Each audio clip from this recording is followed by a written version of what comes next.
So thanks for joining for the session, Can We Stop World War III? So it seems cliche to say, but the global political order is in a state of flux. The US is retreating from its historic role and seemingly questioning old alliances, while new powers are on the rise. Most significantly, the US and China are said to be at the start of a new Cold War and pursuing economic decoupling. Meanwhile, there's growing tensions between regional powers across the world, from the Middle East to the South China Sea. So to discuss this topic, we have on the right here, Phil Mullen, who's an economist and business manager, and the author of the book Creative Destruction, How to Start an Economic Renaissance. He'll be followed by Mary Dejevsky, who is a former foreign correspondent in Moscow, Paris, and Washington, and a special correspondent in China. Next, we'll have Dr. Philip Cunliffe here. He's a senior lecturer in politics and international relations at the University of Kent, co-founder of the Full Brexit, and the author of the book Lenin Lives, Reimagining the Russian Revolution. And then finally, we'll have Humphrey Hawksley, who's a journalist and Asia specialist, and the author of many books, including Man on Ice, Asian Waters, and the appropriately titled The Third World War. So we're going to start with 5 to 7 minutes each for each panelist, and then we'll come straight out to the audience. So, Phil. Great, thanks very much, Tom. Okay, 3 premises I've got on our topic. First, that another world war is possible. Second, it would be devastating. And third, it is avoidable. That's the good news.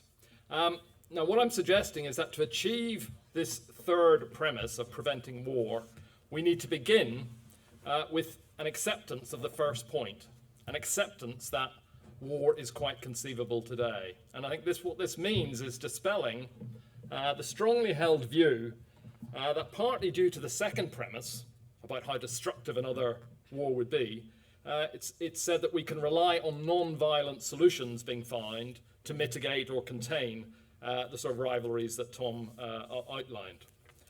Now, I think this sort of dangerous wishful thinking draws for its substance on a very long-established idea that a more economically interconnected world is less prone to conflict. For example, Kristalina Georgieva, who's the new head of the International Monetary Fund, when she was speaking a couple of weeks ago at their annual meeting, and she was talking about US-China trade relations, she claimed there that more trade is not just good for growth and jobs, but is, to quote her, great for peace. She says that when countries trade with each other, they don't generally, quote, fight each other. I think this echoes the conventional belief that globalization makes another world war difficult to imagine, because economic interdependence will discourage any of the big powers from initiating conflict, because it would be seen as self-harming. So it says, people say, what could be more futile than pursuing national economic advantage through a self-damaging war? But I think the history of the 20th century, unfortunately, is not so reassuring, because that's what many people thought on the eve of the First World War.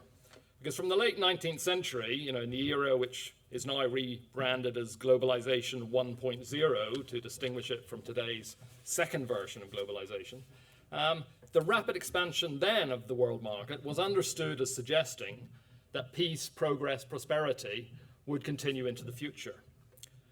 There's a book that was published first in 1910 by a guy called Norman Angell, seemed to capture that mood. Now, the book was called The Great Illusion. And the illusion that he wanted to dispel was that nations could gain by military confrontation. And Angell argued that because of economic independence, war between the major powers would be futile and counterproductive. Now, actually, Angell himself remained anxious that disastrous wars might still happen, but many interpreted his thesis as an argument that big wars were no longer possible. And of course, that view was very soon disabused, as we all know. The escalation of rivalries in that period culminated in the 2 world wars, interspersed by long periods of instability, depression, protectionism, militarism, and other forms of barbarism. However, despite that, I think, very clear history, the idea that international connectedness is a peacemaking influence still lives on in the modern globalization thesis. And I think, although Western sort of globalist politicians who still lead most of the Western countries, although they no longer have such a starry-eyed economic view of globalization, at least since the 2008 crash, they still regard it as a deterrent to conflict. And I think it's this sort of thinking that helps sustain the enormous faith that these leaders place in their cooperative, rules-based international system as a way of preserving the benefits of globalization and therefore of helping, in their minds, to sustain peace. However, to borrow Norman Angel's phrase, I think such complacency is one of today's great illusions. And moreover, by clinging into the anachronism of the old post-1945 international order, at a time when the economic structure of the world has changed so much, I think globalist politicians are unintentionally provoking discord. Because rising nations will question, why can't an Asian person or an African person lead the core institutions of this rules-based order, lead the IMF or lead the World Bank? Why, they ask, does India or Brazil or even Germany or Japan not qualify to be a permanent member of the United Nations Security Council, along with those 5 which were chosen 70 years ago? As a result, I think these old institutions, instead of preserving peace, have become arenas for pursuing modern rivalries. Earlier this year, for instance, the Americans, the Chinese, and the Europeans fought, all 3 amongst themselves, over who should run the largest UN agency. That's the Food and Agriculture Organization. And the end result, I think, was a telling microcosm of global divisions today.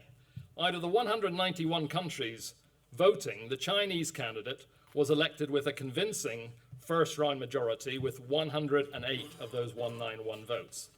The European Union candidate, who happened to be from France, got 71 votes, which meant that the US-backed candidate from Georgia, and that's Georgia in the Caucasus, not the southern state, that candidate only got 12 votes. Far from being a barrier to another war, then, the world today is, by some measures, the fact that it's even more interconnected than it was in 1913 at the peak of the first era of globalization. I think that itself is a source of tension. Economic troubles at home get increasingly blamed on those bigger external trade, technology, capital flows, not just by mercantilists like Donald Trump, but by globalists too. I mean, of course, we all know, we all read how Trump and the European Commission, the globalist European Commission, regularly chide each other on Twitter and elsewhere, but they are now also officially united in designating China not only as an economic competitor, but also as a systemic rival. And the closer countries become more connected, the more that relations are globalized, then the more weapons are available for governments to use in order to pursue their agendas, from sanctions to controls on foreign investment and the like.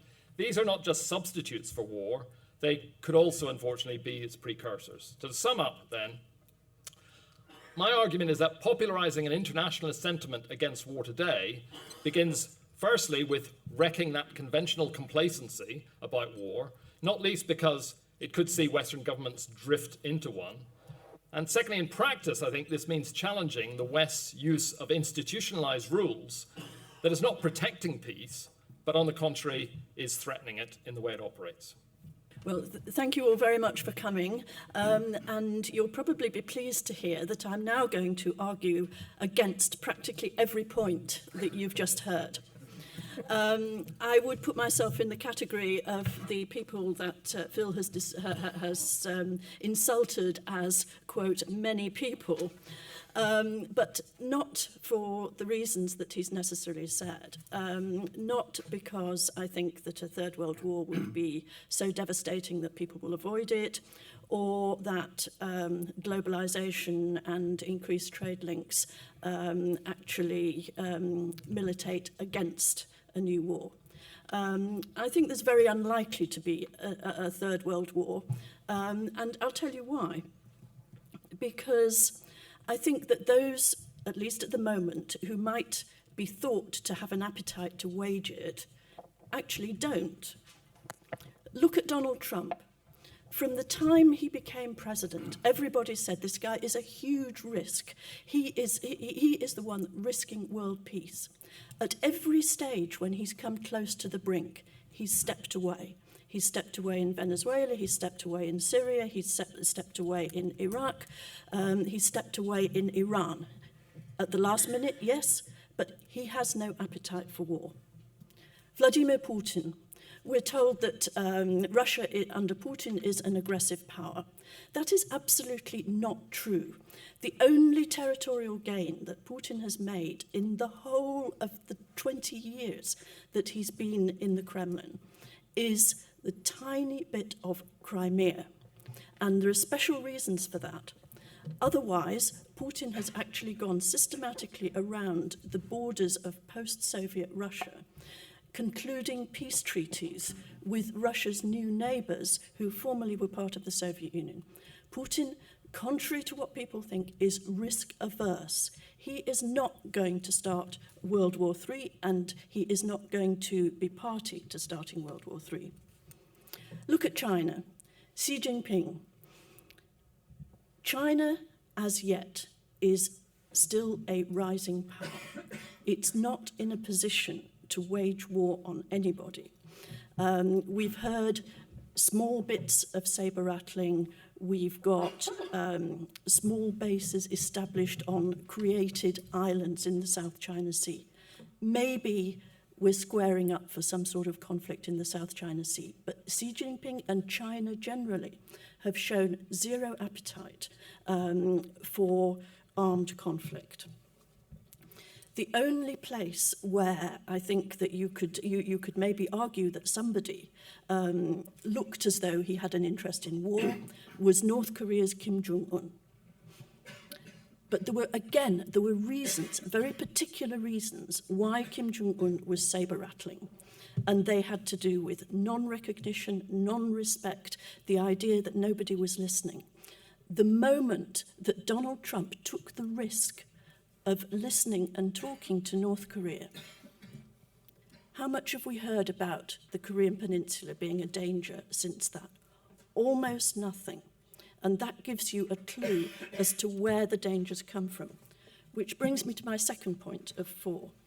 Where might World War III be likely? If we can rule out these major leaders, where might the Third World War be likely to begin? And I would suggest, yes, you've got the Korean Peninsula, which I've just sort of ruled out. You've got Kashmir, which has been in the headlines quite recently. We've got the Middle East, similarly. And something that I think is maybe underestimated, the possibility of internal turmoil in China. How much of what we're looking at in Hong Kong is actually a precursor of what China could face in the next 5-10 years? China has been a rapidly developing country. It's got huge amounts of inequality. There is a recipe there for a less than peaceful rise, but it will be internal, not external. And when you look at those 4 places that I've mentioned, Kashmir, Middle East, Korea, inside China, I would argue that there is no outside great power that has such a huge interest, such a huge stake in any of those areas. And that includes the United States and the Middle East, now that the US has become an energy exporter rather than an importer, that there is no country that has such a stake in these unstable regions that would push them to engage in a war in those areas. They understand, first of all, that it's dangerous. Second of all, they have no interest in waging war for the sake of those territories. And how long have I got? A minute and a half. Minute and a half, okay. Third point. If there were seriously a Third World War threatened, would any of the international organisations be able to prevent it? And I think maybe we're a bit too pessimistic if we think they couldn't, because for all the denigration of the United Nations, it's actually been quite successful in averting major wars, small wars not, major wars yes. If we look at something like the G20, which I would argue is a rising international organisation, again, I think that there is a forum there for discussion and for trying to sort things out. If we look at, a lot of people would say, well, the United States is the self-appointed global policeman, or maybe in a small way even France. But the United States is, not just under Trump, under Obama as well, really started to resign from the role of world policeman. And anyway, when you look at it, what good was it? I think you're looking much more at international forums, and those are more promising. And the fourth point, and the last point that I would make, is maybe the most controversial. Even if we could stop a third world war, even if a third world war were possible, even likely, should we stop it? I understand that you will say this could be the end of civilization as we know it, the end of the world. But I would also argue that there is a good argument for saying that wars sometimes solve things. Sometimes they're the only way of solving, whether it's territorial disputes or disputes for influence. And that in recent years, since the Second World War, we've seen a lot of conciliation. And what that's often led to is wars being artificially finished and uneasy situations which simply create new wars.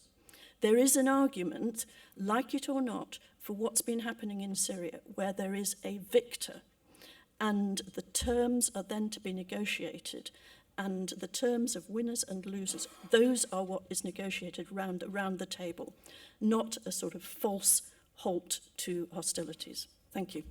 Dr. Philip. Thank you. So I think, echoing what's been said already, that a third world war is unlikely, though for different reasons than those that have been put forward. I think the reason that a third world war is unlikely is because we're already in the early phase of a new bipolar international system, which to say is that there are two major concentrations of power in the international system, and that's Beijing and Washington, China and the US, and therefore that world is more stable than a world which is multipolar, which is to say a world with many different competing power centers.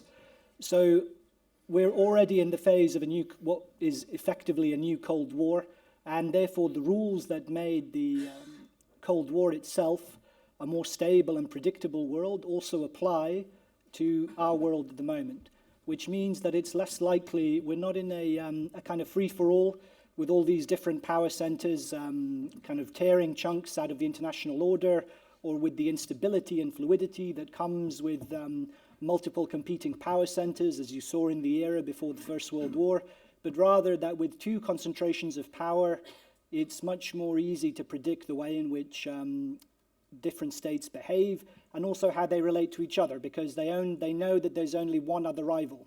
In each capital, there's only one other real rival that has to be taken into account when they make their decisions. So for that reason, we're the so-called Thucydides trap, which is what the Harvard professor Graham Allison has tried to provide as an account of an international order that's wildly fluctuating as China rises, and that this will threaten the US. That doesn't apply either, because China isn't rising, China's already risen. And the fact, or at least to the extent that we're already in that bipolar world. And for that reason, it's going to be much more stable and predictable than people expect. Not least also because both are nuclear powers with second strike capability. And so for that reason, again, the same kinds of calculations that prevented the USSR and the USA from coming to blows, the risk of nuclear war will also apply to relations between the US and China. Now that said, there are a few crucial qualifications to this new Cold War and to the way in which it may play out. So context and geography matter with respect to the character of US and China rivalry. So the first is that the fact that there will be, and there are 3 points, and this is where I think the character of relations between China and the US differs from that between the US and USSR during the Cold War. So the first is the fact that they confront each other over the Asia-Pacific, and that changes the character of their rivalry. During the Cold War, there was very sharp, clear dividing lines between the USSR and the USA. And because of the conventional superiority, which is to say that the USSR had more tanks and forces, they posed an overwhelming existential risk to the US's allies in Western Europe, which meant that the US had to promise massive retaliation in response to Soviet incursions. The tripwires had to be very visible, and the consequences of crossing those tripwires had to be very clear. So if the US had intervened in Hungary, say, in 1956, that would have been a Third World War. If the USSR took over West Berlin, if the Soviet tanks crossed Checkpoint Charlie, that would have been a Third World War. So there were very clear, sharp dividing lines that meant it was very clear what the stakes were of crossing certain kind of red lines between the two competing powers. And that's different in the Asia-Pacific because there is no Checkpoint Charlie in the Asia-Pacific. In the international, different states claiming various territorial waters, the ambiguity of international waters versus territorial waters, the competition over reefs and atolls and minor islands, all of this means that there's much more complexity, fluidity, and lack of clarity as to where the red lines are in the Asia-Pacific. And what this means is, I think, that we're likely to see the possibility of China and the US tangling in naval encounters in a way that we never saw the US and USSR tangling in encounters during the Cold War, not directly anyway. So we're likely to see naval encounters, but because they're at a distance from the home territories of the US and China, because amphibious invasions are so difficult to conduct, particularly in a world with satellites, all of this means that these naval encounters won't pose direct existential threats to either state, and therefore they might be willing to risk them flaring up, but without concern that they might escalate, because they'll never actually translate into a land-based threat to either state. So for that reason, I think there is a difference into the character of rivalry, what it will be, a difference between land-based rivalry in Europe, which is very clear and with the sharp dividing lines, versus blurry, unclear competition in the Asia-Pacific. And also, obviously, that it's much more difficult and complex to send troops over water than it is to send tanks over the plains of Europe. So all of that, I think, makes for a more messy and potentially more tense picture, but that they wouldn't let those kinds of crises escalate into nuclear war. The second issue, which is different between the Cold War of Russia and the US versus China and the US, is the fact that China is a revisionist power in its region, which is to say it has incentives and interests in revising the territorial status quo in the Asia-Pacific in a way that's different from Russia in Eastern Europe. After Russia took over Eastern Europe at the end of the Second World War, effectively they had no further interest in changing the territorial division of power within Eastern Europe, or Europe as a whole. That's not true in the case of the Asia-Pacific, because China obviously has an interest in reclaiming its sovereign territory in Taiwan.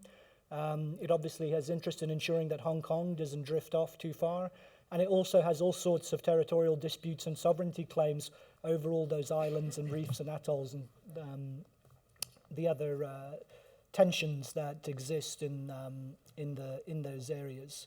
So that's another reason that we're likely to see a different kind of behavior between the Cold War between Russia and the US and between China and the US. And the third difference, I think, between the first Cold War and a Cold War between China and the US is that there won't be any proxy wars elsewhere. So just as much as in the old Cold War, because there was kind of peace in Europe, but tremendously destructive and bloody proxy wars in other parts of the world, in Southeast Asia, in Africa, in the Middle East, I think we're unlikely to see that in this in the new Cold War between China and the US, because they're going to be more focused on their conflicts, their naval conflicts in the Asia-Pacific, and less interested in involving themselves in conflicts all throughout the international system. So I think to that extent, that's hopeful, in that there'll be fewer destructive and bloody waves of violence spreading through other parts of the world. But the upshot of that is that there'll be incredibly tense naval crises in the Asia-Pacific, where we'll be wondering whether or not they will escalate into a full-blown Third World War. But nonetheless, I still think it's unlikely, for the reasons that a Third World War didn't happen during the Cold War between Russia and the US. Thank you. And thank you all for coming. I can't see half of you up there. But I agree with everybody on the panel. In 1979, I was a young reporter on the South China Morning Post in Hong Kong. Richard Nixon gave a press conference on his way back from China, where he had been and was treated like a hero. He argued that the US should now start selling weapons to China to balance the Soviet threat in the Cold War. I wrote the story. But I also put in a lot of stuff about Nixon being disgraced, Watergate and all that. And then a gruff Australian news editor came across and put a line through most of my copy. And then he wrote a headline that said, "Nixon leads American plan to arm China." You got to understand, he said, he had this gruff sort of smoker's voice, the closer we bring our readers to a third world war, the more effing copies they're going to buy. Now, it's unfashionable to say this, but he's right. And this is a battle of ideas, so I'm going to say it. The human race loves war. We love its stories, its extremities, the relevance it gives to our lives, whether victim, victor, or involved observer. We love the way it marks our values and our achievements. That's pretty much as long as we haven't actually fought in them. So those who did, like, say, Neville Chamberlain in the 30s, do their damnedest to avoid another one. But memories fade, and those who tend to forget, and that is partly why at the moment we're heading in that direction again. And in that respect, I disagree with some of the members of the panel here. A year or so ago, I was at a think tank conference in Washington. It was about the rise of China that Philip was talking about, and that had flouted the international law by setting up these military bases in the South China Sea. Would it lead to outright conflict? And there was a heady bunch of experts there. The US Pacific Command, the Defense Intelligence Agency, a sprinkling of undersecretaries and Chinese academics. And during the coffee break, I asked if there had ever been an international conference to reform the world order that Philip was talking about earlier, before a war instead of after one. And these weighty minds sort of made suggestions and counted this and counted that, but by the time we went back, not one clear example had been given. And a wise old owl I knew from the United Nations came and sat next to me and said, at that high stakes level, no government will cede ground at the negotiating table that it thinks it could win on the battlefield. And we heard about the new Cold War that's starting here, and you've got those things.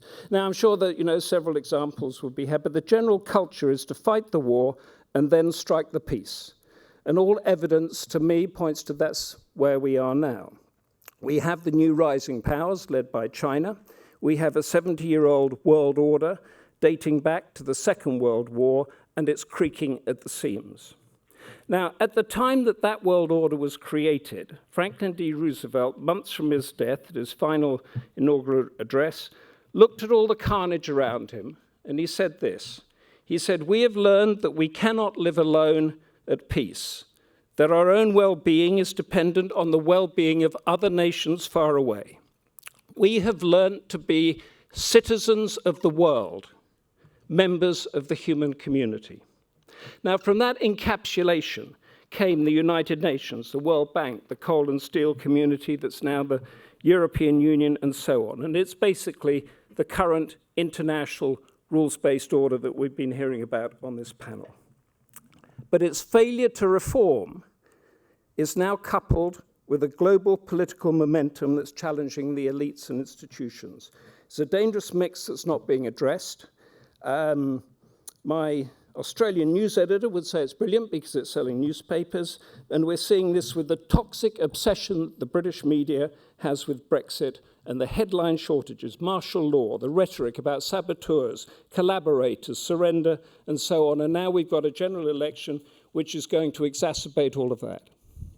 Now, this is not just happening here, because it is happening all over the world, whereby politicians in democracies believe that in order to win votes, they have to cater for issues of nationalism and sovereign identity. In order to achieve that, you have to create an enemy. Otherwise, it doesn't work. So in Britain, our enemy is the European Union. In India, it's Pakistan again. In Japan and South Korea, we don't hear much about this because these are two examples where economies and democracies have developed out of war. But now in those two countries, they should be standing shoulder to shoulder of democracies against rising autocracies. But instead they're barely talking to each other because the issues of unresolved history and issues of nationalism, the idea that national dignity supersedes the quest to raise living standards at the ballot box. And that's what's happening here, it's what's happening there. It's the idea that Michael Caine says, better to be a poor beggar than a rich servant. So Japan and South Korea are these two examples. So in Japan and in South Korea, you cannot get elected properly unless you play this nationalist card. Nor in Modi's Hindu India very much. Now, the enemy is the neighbor, and I say, and these same principles, these same things that are streaking down from here now to Japan, India, and that, Sunni Shia in Iraq, Tamil Sinhala in Sri Lanka, Catholic Protestant in Northern Ireland, and so on. These are all situations of 6 minutes. So in Britain, we have here the mild-mannered former Foreign Secretary Jeremy Hunt compares the European Union to the Soviet Union with its gulags and repression. Why does he do that? In order to win votes. Dan Hannan, a Tory MEP, says we should be ashamed of losing the Battle of Hastings because that could be the root cause of all our problems. That was in 1066. I mean, taking us back to that bad history. And I sensed all this being sort of encapsulated when Theresa May, in 2016, turned on her head Roosevelt's vision and said disparagingly, if you are, or if you think you are a citizen of the world, you are a citizen of nowhere. Why did she say that? In order to win votes. So I know for a fact that she had no idea that these were Roosevelt's words, but they encapsulated the mindset that is needed to avoid future conflict, the mindset that's kept us more or less at peace for 70 years, and bolstered the current world order that she's meant to be upholding. Once you destroy the vision of something, details very often unravel in its wake. And I've seen nothing, like Philip said over there, in Britain, in America, in anywhere in the world, that suggests that any measures are being taken to reform the current institutions to prevent the outbreak of a new war. And therefore, I think we're heading in that direction. Okay, we'll go to the audience now for a handful of questions. My question's to Mary.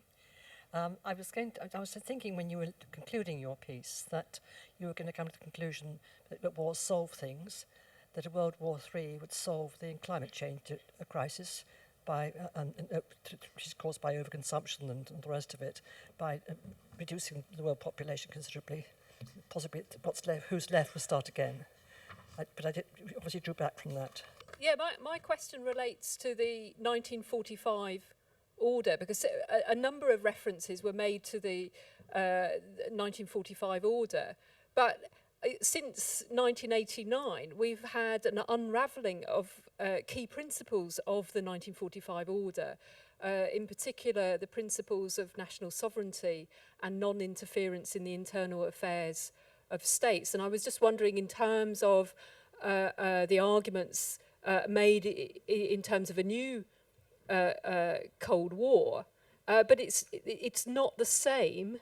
The international order is not the same as that was during the Cold War. It's changed quite significantly, and I think in terms of conflict, that principle of non-interference, which was a principle of preventing international aggression, has severely been undermined since 1989. So just your comments on that. I had the dubious privilege of serving in Iraq in 2006 and 2007. And that great global citizen, Tony Blair, was the person who put us there. Not quite sure how that went wrong. But I mean, my question to anyone in the panel really is that, I mean, I take the point that in a way, when you're faced with the prospect of mutually assured destruction, you have relatively stable, definable states opposing each other, they are likely to come to some kind of agreement or some way of managing the situation. But in the Middle East, with which I'm sort of quite familiar, it's not quite like that. And I think the reason why we intervened initially in the Middle East and in Iraq was over WMD, which wasn't there. But the reason the Americans are exerting their current policy of maximum pressure on Iran now is about Iran's ability to acquire a nuclear weapon. So my question to the panel is, if Iran were to acquire a nuclear weapon, which would likely encourage the Saudis to acquire a nuclear weapon and lead to the further diffusion, if you like, of nuclear know-how, is that likely to lead us closer to World War III or further away from World War III, given the fact that there'd be more risk of mutually assured destruction? So it sounds like a lot of the discussion so far has really been based around the conception that there's two main types of wars that can happen: conventional or just total annihilation through nuclear weapons or some other thing. My question really comes down to, what about the ways war itself is fundamentally changing? The attacks of, being able to attack infrastructure, economics, cyber warfare in general, especially as that starts to infiltrate not only governments, but also institutions, organizations, companies, right? We're no longer in the period where the Honorable East India Company can deploy troops, but we're in the period where Apple and Facebook could actually conceivably go to war, go against each other, or more accurately, they could go against, say, Tencent or another Chinese firm. And those things escalating into, if not the two traditional forms of war, at least conflict there. Yes, my question is the context in which all of this is happening of the planetary crisis. If we have lack of topsoil, rising oceans, huge displacements of millions of people, lack of resources, growing populations, how does this affect the dynamics between countries? I mean, it seems to me that inevitably there's going to be a rush to claim existing resources that can only lead to violence. So my question is, how do we hold that context given all the political things going on? Great, thanks. So either of my panelists want to pick up and go with Phil? Just one point on what Mary was saying. I mean, I agree entirely that nobody wants a war. People aren't intending to war, and I didn't disagree with any of your illustrations of that. Trump doesn't want war. Xi Jinping doesn't want war. In fact, they're all, you can make a case out for being status quo powers if you look at the great powers. But that doesn't mean that war doesn't happen, because the reason that wars happen isn't that people want to fight. The reason it happens is that tensions arise and escalate, particularly at a time whenever people don't think war is going to happen. I mean, that's the irony about it. Wars generally take people unawares. I mean, that's why people use that metaphor of sleepwalking into war for the First World War, that it wasn't something that was intended. I think my main comment on what's been said so far from the floor and also from Philip and Mary is that we need to look, when we're looking at the sources of war, we need to look within. And when I say within, I don't necessarily mean just within this room or within London or Britain, but within the West. Because too much of the discussion so far has been on sort of the West versus the East in different ways, and little local crisis points and flashpoints, which certainly do exist. My argument is that the problems today and the dangers today really originate within the West. I mean, that's one main reason why I think the Philip's point of reference to the Cold War, the original Cold War, is upside down, because what is I mean, there's lots of differences between that the Soviet East-West Cold War then and today, but a big, very important one is that the West was united around seeing the Soviet Union as a threat. In fact, you can say that one of the great impacts of the Cold War was that it did maintain unity within powers that had been fighting for most of the previous century. And when the Cold War ended, that's when, in fact, you began to see, as was said from the floor here, you began to see the unraveling of the West. That is what makes it so much more difficult to control change at the moment, is that the West is fighting itself. Just Tom Enders, who is the ex-CEO of Airbus, just a couple of weeks ago, made the point, which I think is very pertinent, where he said, It is wrong to think that the West, as we've known it for the last 70 years, is in jeopardy of breaking down, because it actually is breaking down today. And he wasn't just talking about the Airbus, Boeing's dispute and subsidies and trade disputes. And there's on every issue from Iran to what's going on, particularly about how to deal with China. I mean, that is the issue which is dividing them. What do you do about Huawei? America wants to ban it. Germany wants to say, well, actually, we're quite open to it at the moment, and Britain may go the same way. Or differences over the Belt and Road Initiative. America's saying, be very careful about this, very cautious about it, whereas other powers are saying, well, actually, the Belt and Road Initiative is a good thing for parts of the world, and we should embrace it. So it's the infighting within the West, which is the thing which is unraveled most, and that's what I think makes the global picture so much more problematic. Thanks. Philip, you wanted to come in with something? So picking up on some of the topics or some of the themes raised within from the audience floor, the changed international order since 1989 is surely important in all sorts of ways. And most striking of all was that the international order, so much as it's been undermined and the rules have been torn up, that's been the result of Western efforts, not the result of China or Russia's actions over the last 30 years since the end of the Cold War, and the growing proclivity on the part of Western powers to intervene in places like the Balkans or the Middle East. Also, however, that was part of the era of unipolarity, which is to say when there was one single overriding power in the international system, which was the US, and much easier to indulge foreign policy adventurism and to treat every domestic crisis around the world as if it's a matter of global import, or as if humanitarian crises must be addressed by military force. It's much more easier to be adventurous and to try and propel ideologies, globalist ideologies of humanitarianism, spreading democracy by force, if there are no rivals in the international system that could potentially check you, when there is no balance of power. There hasn't really been a balance of power in the world since 1989, and that's made it much easier for Western states to indulge their intensely destructive conflicts around the world through spreading democracy and human rights. And the results of that are still being felt in places such as Syria and Iraq, for instance. But I think that the era of those wars is coming to an end, and that was already visible under the Obama administration, which sought to pull back as much as it could, and that is also accelerated under the Trump administration. I think, luckily, we're likely to see fewer and fewer of these kinds of wars to spread democracy or to spread human rights, and that seems to me it's a good thing. Now, linked to that, Western fragmentation isn't going to lead to World War III. The fact that there's great tussling between the West, within the West, between the European Union and the US over how to respond to the Belt and Road, or what to do about Huawei and this kind of stuff, or how to contain Russia, those kinds of rivalries aren't going to lead to World War III. There isn't going to be a war between France and the US. China is overwhelmingly more powerful than all other possible competitors in the world, apart from the US.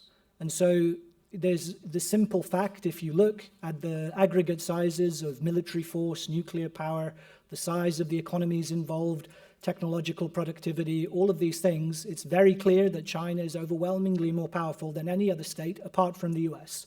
And what that means is that there are two major concentrations of power in the world, and that assessments of the balance of power and international geopolitical rivalry have to focus on that core dynamic. The other dynamics and other sources of tension are not insignificant, but they're not likely to lead to any kind of world war, or likely to lead to other kinds of major conflict. And that leads to the question of the changing character of war. And whereas I think that it is important, and obviously we'll see competition over things like artificial intelligence and cyber warfare and that kind of thing, at the end of the day, there is a core unchanging aspect, a core aspect of war that is unchanging, and that's the fact that at the end of the day, it involves contest over territory using force to command political power. It involves troops, it involves ships, it involves deterrence and the threat of the use of military force and violence.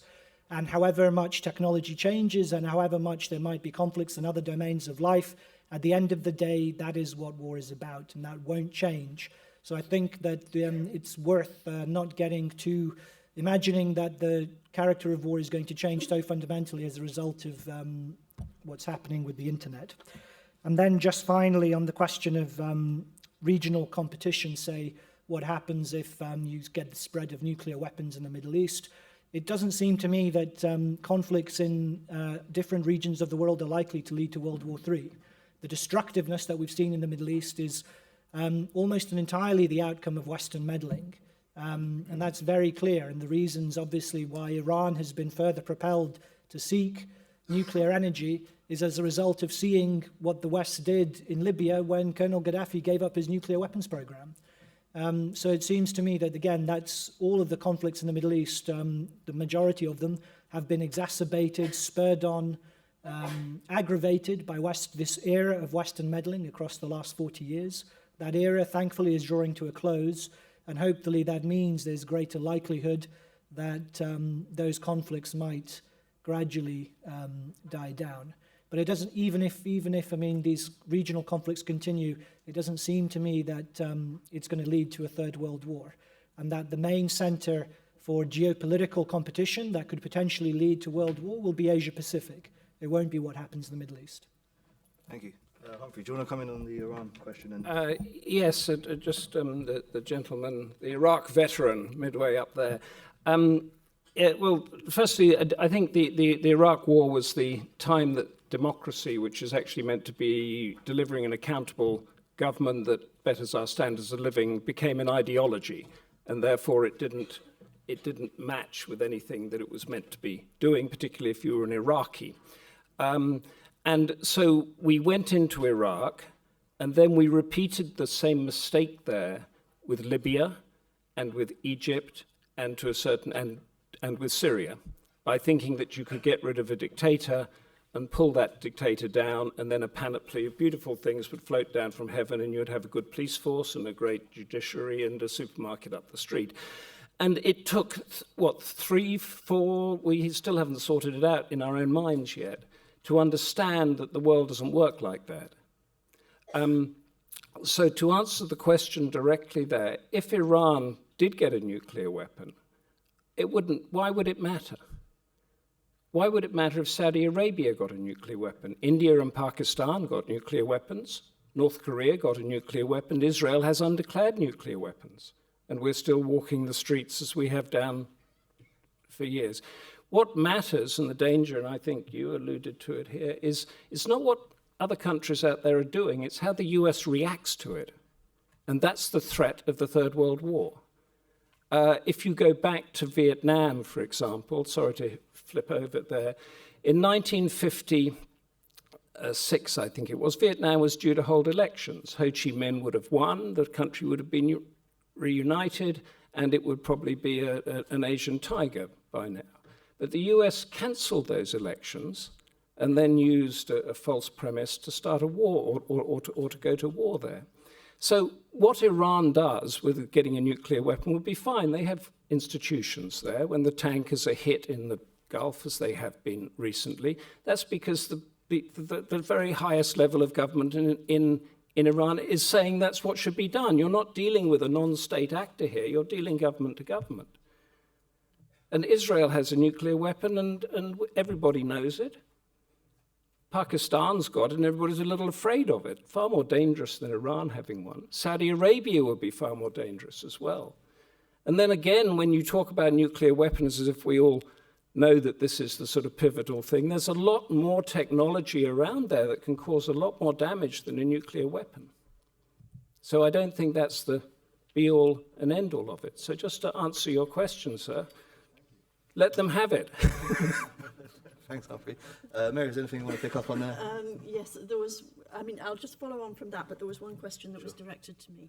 I agree with Humphrey, actually. I think that the risk of nuclear proliferation has been quite exaggerated, and that you can make an argument that once India and Pakistan both had nuclear weapons, that's actually made them a bit more responsible. And that may be one reason why we've not actually seen serious conflict over Kashmir since either of them have had nuclear weapons. So I tend to agree on that front.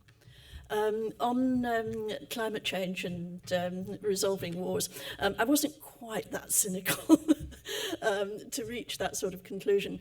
But I do wonder whether first of all, that down the ages, shortages of resources have been a pretext for war, regardless of what the reason for that shortage was, whether it was climate change or whether it was a periodic drought or whatever. Or shortage of raw materials. So I think that's maybe not something particularly new. I'd also question maybe that reflects my sort of generally optimistic, sunny disposition, that there is a view that climate change will produce massive movements of populations, far more than is going on now, and that this is likely to start in Africa and the Middle East. I think if we look at Africa, there's actually a lot going on there at the moment, which could mean that we're looking at something a lot less than... we're looking at a far better future for a lot of African countries in the next generation than we have done over the last 50 years. And that's because of degree of investment. It's because the sort of Western aid culture is being rethought. It's because whatever you say about China and Russia being interested in Africa, they are putting money in there and they're encouraging development in a non-political way, at least so far, that a lot of African countries find preferable to what they regard as the rather paternalistic, ex-colonial way that they've been treated by a lot of Western governments. So I think I would just say that. I would like to tackle a couple of the other questions. On the changing nature of warfare, I actually had a point about that which I cut out for time, and I don't think I do agree with Humphrey that it is still all about territory and ships and tanks.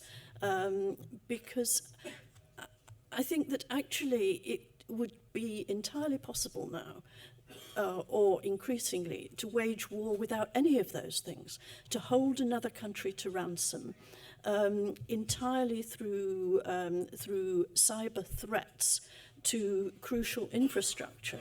And when you talk to people and when you sort of go to gatherings about this issue, it's actually the potential threat to digitally controlled infrastructure that is seen as one of the biggest risks. So I think it might be possible, yes, to compete over territory, but without any of the sort of armaments that we've seen in the past. And I think you can look at a couple of examples of this in a way. The way that it is believed the United States completely neutralized Iran's nuclear effort with its Stuxnet bug. And I have also wondered whether some of the missile tests that North Korea has conducted that have gone wrong have also been sabotaged at a distance, and that maybe North Korea actually knows this. And this is another side of the Trump diplomacy. There is only one other thing that I would say, which is that somebody referred to the breakdown of non-interference in other people's internal affairs, and I absolutely agree. I think the way responsibility to protect, and I was in the United States when Blair gave what was seen as his great epoch-making speech justifying responsibility to protect in Chicago. I think that was that's had catastrophic effects, and I'm actually reasonably happy that the world seems to be retreating from that as a governing idea of international policy. Great, thanks. There's a lot of agreement on the panel. Before we go to the audience, I was wondering, Humphrey, if you could respond to a point that Philip made regarding there's no clear red lines in the kind of potential naval warfare in the South China Sea, and as someone who's written a book on the South China Sea. Yeah, so there's just a couple of things. I mean, of course, the Cold Wars are all different, but the Soviet Union had a mass of allies around it, all around. It had an ideology that it was spreading, and it had military and political allies. China has none of that as yet. It's trying to get them through the Belt and Road Initiative, but that's hits a few pushbacks over the last few years, and there's two examples of that where there have been elections. The Maldives and Sri Lanka both had pro-China sort of presidents and governments, and they got voted out. So, firstly, they don't have that. They don't have the experience of warfare. China doesn't have the experience of warfare that the United States has and that the Soviet Union has. So they haven't actually, the last war they fought was with Vietnam in 1979, where they got a bloody nose. Then the Korean War goes way back into history. So they have lots of technical things when running their aircraft carriers and all that sort of stuff there. Having said that, the view in Washington at the moment is that should there be a skirmish with live fire between the two sides in the South China Sea, then the orders will be for the US vessels to go back behind what's called the first island chain on the other side of the Philippines, as it were, because they can't safeguard their vessels. Because China's got missiles and this and that and all the rest of it that it didn't have before. The thing is that although you're absolutely right, this is not a land war, so basically there aren't villages and burning, screaming civilians being hit by it. The prairie fire that the American media will spew out if something happens, and if a handful of US naval personnel are killed or wounded or something like that in an exchange of fire, will prompt a reaction. And what is that reaction going to be? And I think during the Cold War, we have to remember that, he wants to come in. I'll just say, we have to remember that there was never any direct confrontation between Soviet and US personnel. They were playing skirmishes and all that sort of thing, but not that. Whereas this one, I think, as you quite rightly said, in that there's not going to be proxy wars. The first line is going to be a face-to-face between the militaries.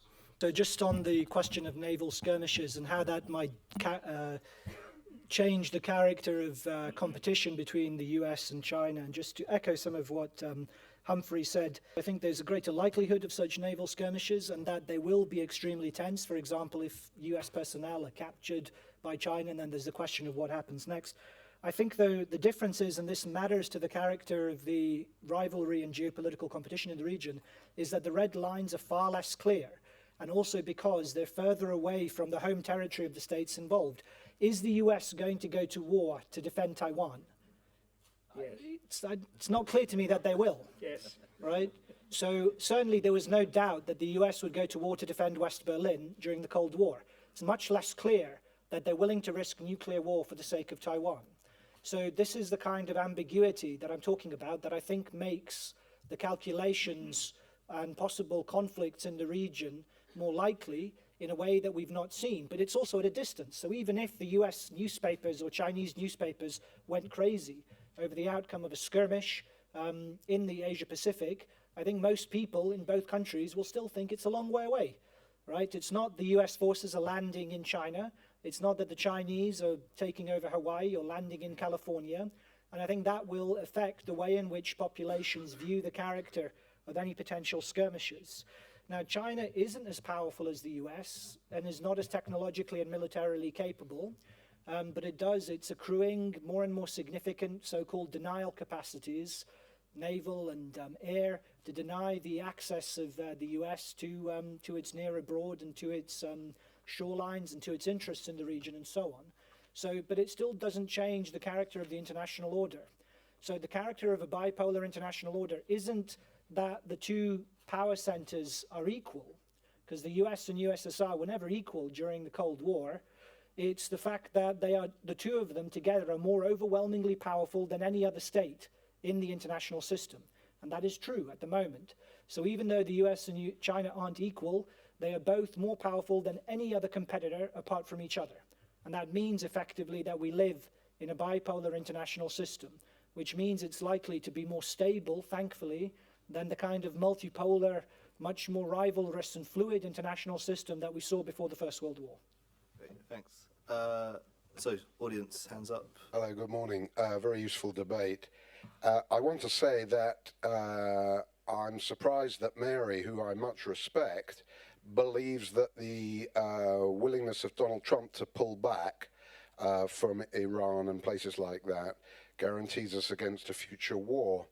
I'm also not very keen on the doctrine that we've heard in the audience from the front, that war, and from Mary I fear, that wars are so often caused by races for resources and so on. I think it's a very vulgar left-wing view that the war in Iraq years ago was a war just for oil. I think that's very superficial.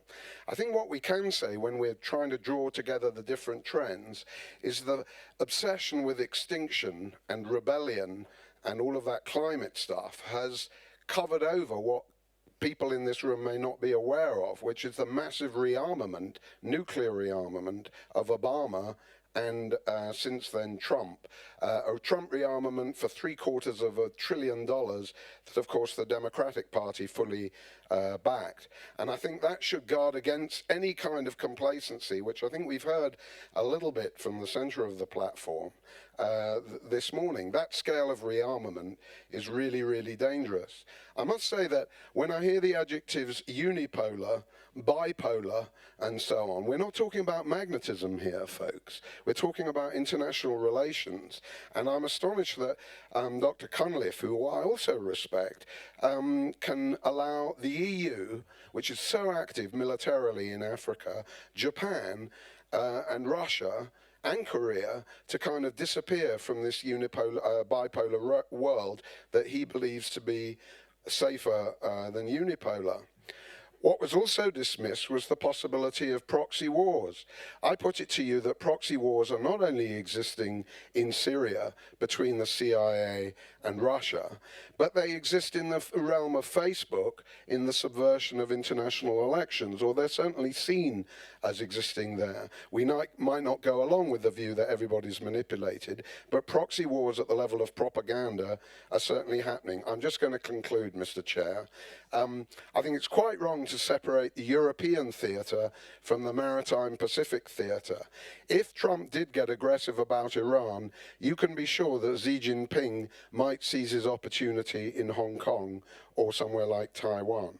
And I do want to back Mary in one final point, which is that war is the extension of politics by other means. It's also the extension of the internal class struggle by other means. In America, Britain, France, and China, internal class struggles are growing. That will destabilize those regimes and make them more prepared to go to war, because as Phil Mullen rightly says, war is not a rational enterprise. So don't forget the internal factor. We all know by now that each war is started by propaganda and to make money for the rich bankers who lend money to finance the wars and claw back interest from the deliberate killing of innocent people for decades. As a specialist in international relations and Chinese politics, polarity is a key term in international relations. I think what Phil Cunliffe is saying is broadly right. But I wanted to pick up on the theme of nationalism, because people are talking a lot about nationalism. World War I, the spectre of that has been raised. I think it's important to notice that history doesn't repeat itself, and we need a more historicised account of this. And this is really provoked by what Humphrey said about Brexit. In the 19th century and leading up to World War I, nationalism and imperialism were used by the ruling classes in the West to bind the industrial working class to the state and also to export capital. Now, today, the nationalism that Humphrey's talking about in Europe, and we might also say in North America, what we might more accurately call national populism, is not the same thing at all. It's not the same thing. The idea that we're creating the European Union as an enemy so that it risks war. I mean, this is a really silly suggestion, the idea that Britain could somehow end up at war with European partners. No. What is the character of national populism? It is isolationist, if anything. America first is not about America rampaging around the world. This is one of the reasons why Trump pulls back and is less expansionist and aggressive than previous leaders, is because of that social base. Likewise, who's most concerned about the loss of so-called UK influence around the world, which basically means not rampaging around the world, intervening in other countries and causing chaos? It's Remainers. It's not Leavers. Because the national populist revolt in the West is a revolt against a liberal globalist elite, which is the one that has been most warlike and aggressive and destructive of international order. Now, where is nationalism really dangerous in the world today? I think it's in rising powers, particularly in China. In China, nationalism is being used to bind an emerging industrial working class to the regime, and also the state is used to open markets for Chinese capital overseas. The social formation in China is much closer to 19th century national imperial formations, or even to fascism, than Brexit Britain. I think there's a bigger picture going on, and we're not looking at the bigger picture ever, the bigger picture of the evolution of the human race.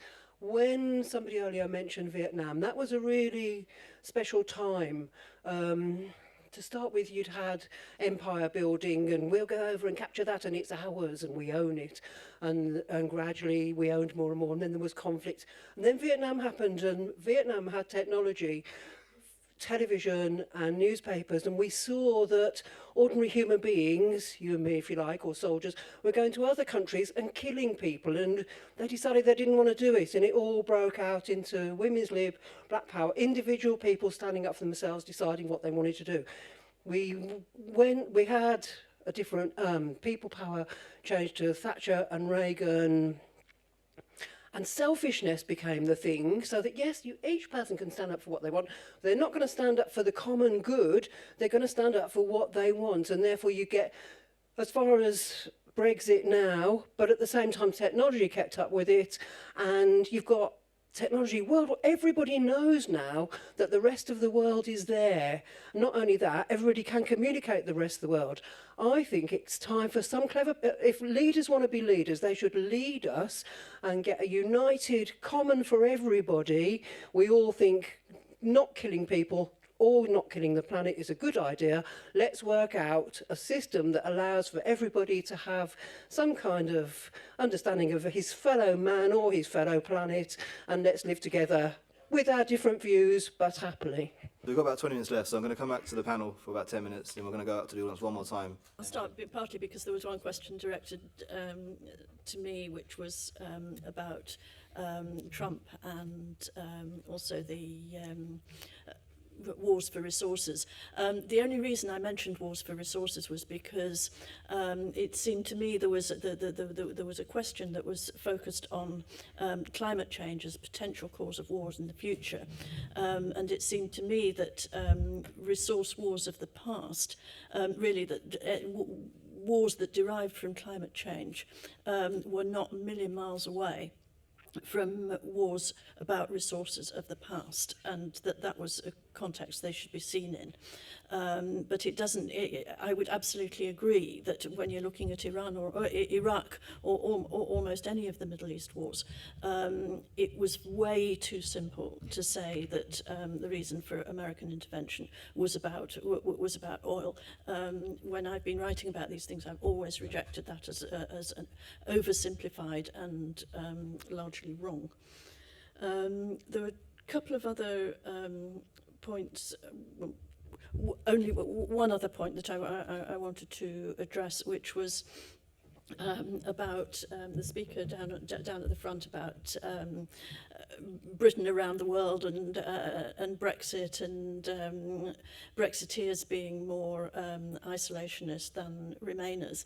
And I have to say that I do partly agree with that, because I think that there has been an image ever since the referendum campaign in the UK that one of the reasons for voting to leave was to revive the great idea of the British Empire, British walking tall all over other parts of the world. And I think there is polling, and certainly my experience covering the campaign, was that actually it may have been a reason for some people, but for a lot of people who were voting to leave, it was actually about not engaging with the world in the way that Britain had done over the last 20 years. It was to get away from going into Iraq, going into Libya, going into Afghanistan. It was about avoiding those sort of wars. And I think that those two very different reasons may have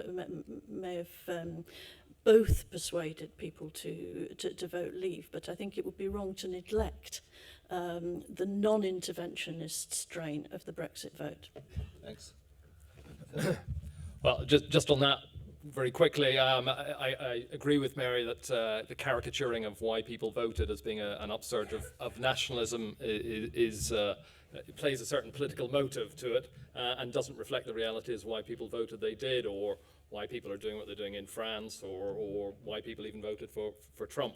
To see this as a revival of nationalism is I think, a very sort of knee-jerk and pursues a particular agenda. And the thing that, relating it to our bigger topic today, which worries me, is that there's been quite a lot of discussion going on, which is equating this supposed nationalism rising within the West with these authoritarian nationalists of Erdogan or Putin or Xi Jinping and so on. And there's quite a concerted effort being made by some commentators in the West to say this is all one big problem, which is challenging, our good liberal democratic values. And I think we should think about that discussion, because I think it illustrates how what's going on in the world today isn't about trade and technology and so on, but it's being talked about in a way which pits or it's being talked about in a cultural way, really. It's being talked about in pitting liberal democracy, which I don't think is as liberal and democratic as it's made out to be by any means,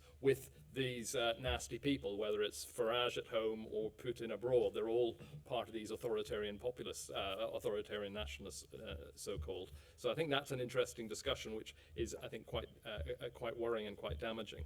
Can I just say one thing on the bigger picture? We're discussing here not possibilities of any war, but possibilities of world war. And I just want to emphasize that we can always find or look at or focus, and it's very interesting to focus on the particular flashpoints and crisis points which can be triggers for world wars.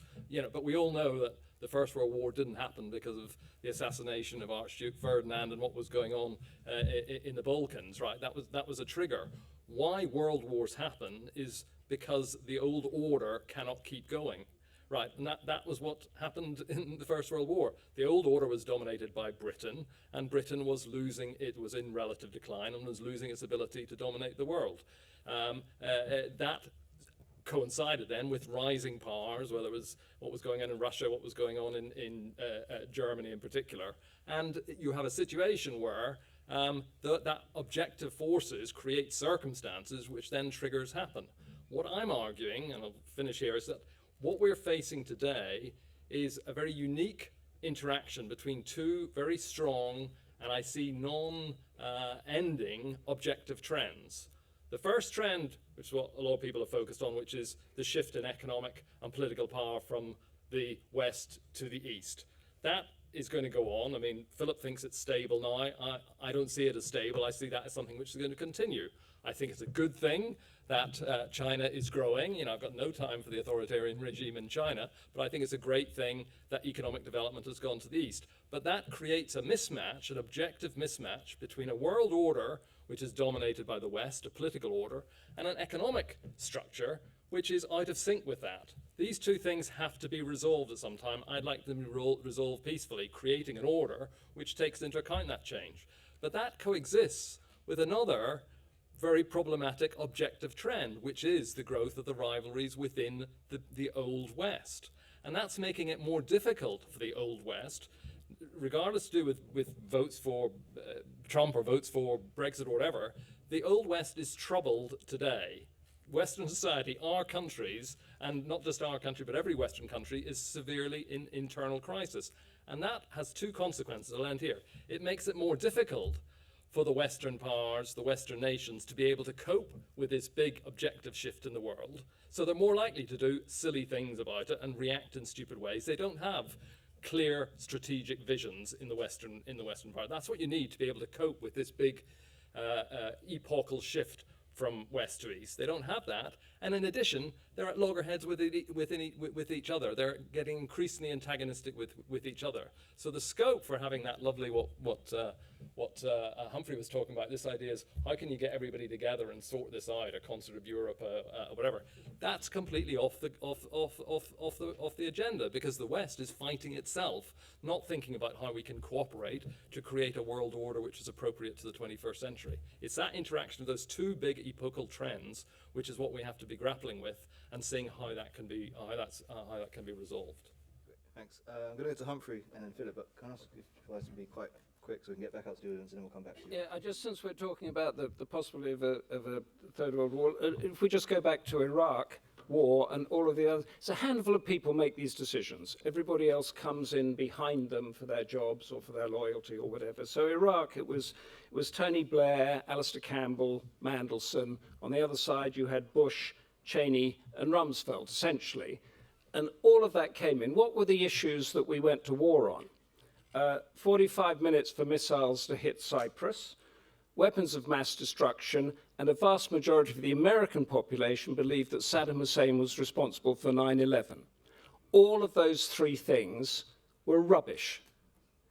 So that could happen, that prairie fire is what I call it, at any time when a US president or a British Prime Minister or a German Prime Minister wants to get that in the legacy.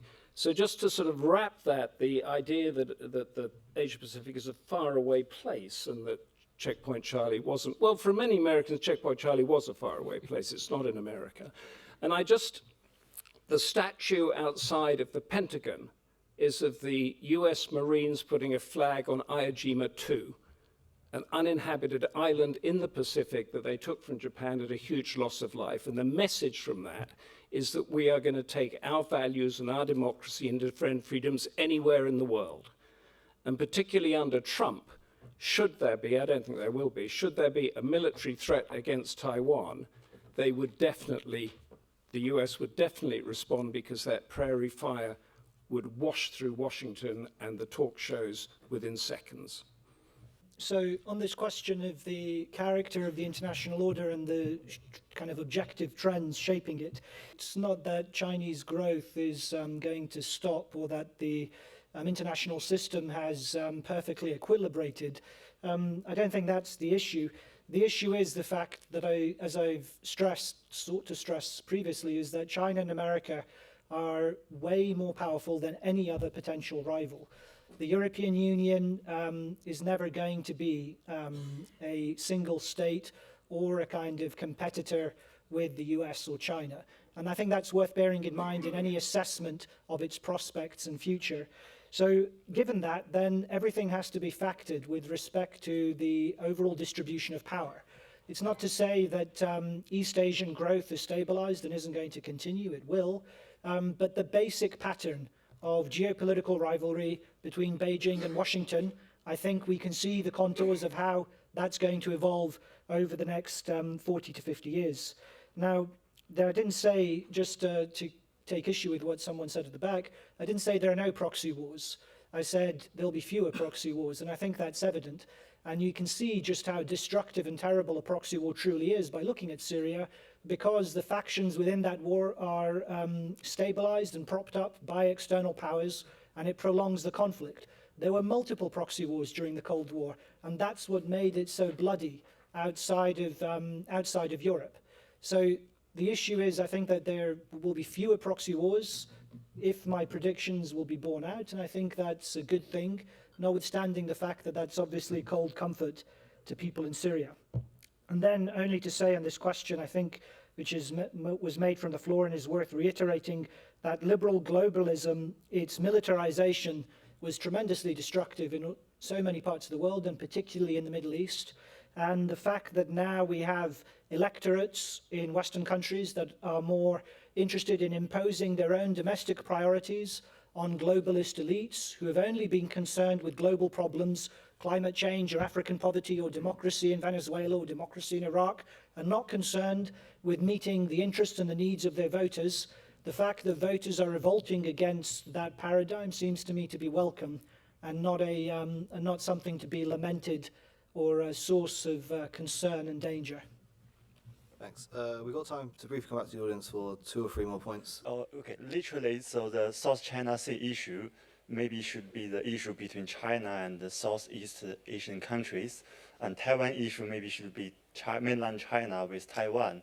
So my question is, do you think if the US do not play a role or involve in these areas anymore, so the risk of the war could be reduced and the world could be more stable? Very, very quick things. On Humphrey's point, the US does have a very, very long, hallowed tradition of starting massive wars over shots being fired against naval ships. So I can totally imagine if stuff happens in the South China Sea, it escalating further. On, I don't actually remember who said it earlier, the Clausewitz point, the whole war is a continuation of politics by other means, ignoring a lot of military theory here. I think a massive portion that hasn't really been discussed yet is what political goals would nations or entities or whatnot find that would actually motivate them to escalate into a world war as opposed to just fighting a proxy war. The panel hasn't mentioned the impacts of a potential economic catastrophe. So I just wondered what your opinions might be on that, whether China seems more powerful than it actually is, and whether an economic correction might alter the balance of power. Yeah, I'd just like to turn on my head, and my own argument actually is that China's plan to go into this is to do what it does, spread its influence, secure its supply lines without a shot being fired in anger. And so far it's achieved that. It's achieved a lot more than we ever did when we were colonial powers or the US did. Of course, it's going to be tripped up on that. So, as I say, you know, it depends how others react to what it's doing, as opposed to what it is doing. And just one very quick point about the US in Asia. I think that the Asian countries over the past 40, 50 years have failed to create a united front to stand up to balance the power of 2 other powers, which is why, as this Cold War exacerbates, as it is going to do, ASEAN and those sort of things are going to be diluted within it. It is again going to be the US and China directly against themselves. There's no multilateral military alliance in Asia that can actually, or strategic or economic even, that can stand up to those 2 powers. On the question of rivalries in the South China Sea and how they might develop, the issue is, I suppose, that what made the Cold War different, the old Cold War, as we might say, is that the USSR's overwhelming conventional superiority posed an existential threat to Western allies. So the fact the tanks could roll so easily in meant that the US had to set extremely clear tripwires for what the stakes of a Third World War would be. And that's not the case in the Asia-Pacific. China doesn't pose the same kind of existential threat to countries like the Philippines, for instance, in the same way that the USSR did to West Germany. And that means, therefore, that it's the fuse between a skirmish or a crisis and a world war is much longer than it would have been, say, if something had happened in Europe. So what I think that means is it will be much more tense in the future, because we'll see the fuse being lit, but it will also be more distant, and therefore less likely to it won't lead to world war, but it will look much more threatening, and it will look much more tense, because China and the US will be tangling in a way that the USA and USSR didn't during the first Cold War, or the Cold War of the 20th century. So that's the thought, I suppose, that I'd like people to walk away with from my contribution. And then just on the question of the economic catastrophe already happened in 2008, and we're still living in the long tail of its consequences. And the Chinese state proved tremendously able to adapt to it and also to pull the world economy along with it as a result of what the Chinese state did to try and address the problems caused by the economic crash. So I don't think that the idea of an economic crash is going to radically upend the world as we know it. I don't think that's likely to happen anytime soon. I've just got a couple of slightly sideways points. In my first job, when I was a sub-editor at the BBC Monitoring Service, there was a continual theme that recurred, which was the negotiations for something called the Law of the Sea.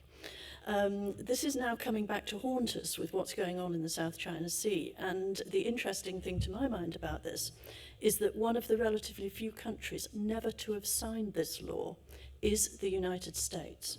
And that takes me back to a thought that when I was based in Washington, it was the second Bill Clinton presidency. And he had a theme of some of his pronouncements in the late 90s, was that the United States had to prepare for a world in which it was no longer going to be, as he put it, the top dog.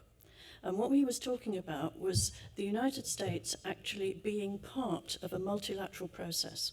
And really, no president since has either talked about this or even acted on that particular idea. The other thing I would say is that Donald Trump is, I think, almost unique among American presidents of recent years in finding himself at loggerheads ever since he came to power with his intelligence services and his military. And in some ways that, I think, to my mind, it's been a tragedy in terms of non-rapprochement with Russia. On the other hand, it may have saved us from all sorts of confrontations abroad because he's rejected a lot of the rather bellicose advice that may have come from those quarters. This question here about wouldn't it be better if America stayed out, I have a lot of sympathy with, but I think it poses the big question, which is that why is it that America feels it can still play this role as a global policeman? The reason is because it won effectively the First World War and the Second World War. It was the hegemon out of that period, but that is 70 years ago. And we have a situation which, to return to my sort of objective trend, you have a situation that the most powerful military power in the world, I agree with Philip practically, that's exactly true. America is the most powerful military power in the world. It's also the biggest debtor nation in the world. It's not producing enough locally, and it's relying on borrowing from others to keep going. That mismatch between being the biggest power, the biggest dominator trying to establish its order over the world, and the fact that it's in hock to the rest of the world is not something that can continue forever. On the crisis point, the economic catastrophe point, I think, yes, as Philip says, we've already had one, and I think it's interesting that the impact of the last crash in 2008-9 has exaggerated the two trends I'm talking about, exaggerated the trend of frictions within the West itself, and it's also created the situation where there's been an upping of the tempo of China bashing. I mean, as you look back to 2007-8, before that crash, actually China was being embraced as a great economic opportunity. It's no coincidence that when the West is more troubled, it gets on its horse of escalating the stakes against China. And I think, unfortunately, there is another crash coming, and we should see that the effect of another crash in the West is going to again exaggerate those two big trends: conflicts within America, Europe, and even inside Europe, as well as them potentially scapegoating the source of all their domestic problems. Problems we've got to sort out within the West, within our homes.